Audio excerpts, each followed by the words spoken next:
রাজধানীর পল্লবীতে আছেন সহকর্মী তারেক মাহমুদ সুজন, সেখান থেকে সরাসরি যুক্ত হচ্ছেন তিনি। তারেক, রামিসা হত্যার প্রতিবাদে কর্মসূচি সম্পর্কে কি তথ্য আছে আপনার কাছে জানাবেন? যেমনটি জানেন, গেল মঙ্গলবার সকালে যে নৃশংস ধর্ষণ এবং হত্যাকাণ্ডের ঘটনা ঘটেছে রাজধানীর পল্লবীর ঠিক রামিসা বাসার সামনে, আজও আমরা দেখছি এই বিচারের দ্রুত বিচারের এবং ধর্ষক যে রয়েছে তাকে দ্রুত বিচার কার্যক্রম নিষ্পন্ন করার দাবিতে কিন্তু আজও উত্তাল রামিসার ঠিক বাসার সামনে আমরা দেখছি।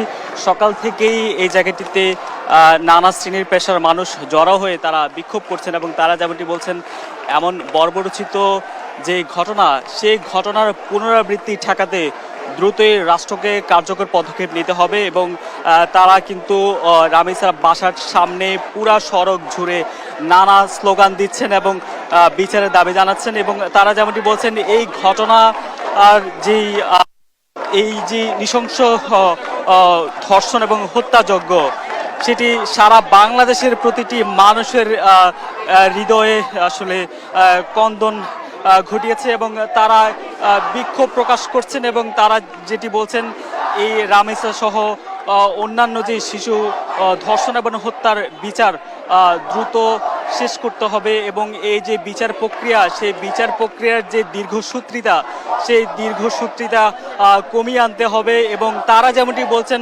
রামিসার যেই বিচার, এই বিচার নিশ্চিত না হওয়া পর্যন্ত তাদের এই যে চলমান কর্মসূচি, তাদের যে বিক্ষোভ, সেটি তারা চলমান রাখবেন। এবং আমরা দেখছি সকাল থেকে এই জায়গাটিতে বিভিন্ন রাজনৈতিক দলের নেতাকর্মী, বিভিন্ন সামাজিক সাংস্কৃতিক সংগঠনের নেতৃবৃন্দরা এখানে এসেছেন, রামিসার মা বাবার প্রতি সমবেদনা জানিয়েছেন এবং এই বিচার তারা দ্রুত নিশ্চিত করবেন, এমনটি কিন্তু দাবিও কিন্তু তারা জানিয়েছেন।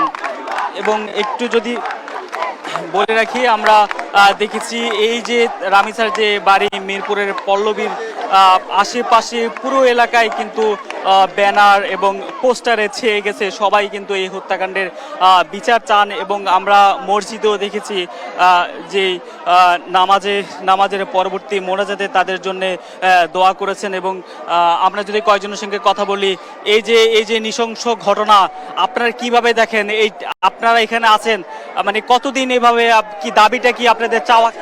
আমরা চাই এটা ঈদের আগে এটার স্বতন্ত্র বিচার এবং ওনার ঈদের আগেই ফাঁসি চাই, ঠিক আছে? কারণ এটা ঈদের পরে সরকারি ছুটি, এই সরকারি ছুটিতে সবাই বাড়িতে যাওয়ার পরে সরকারি যে অফিস আছে, সমস্ত অফিস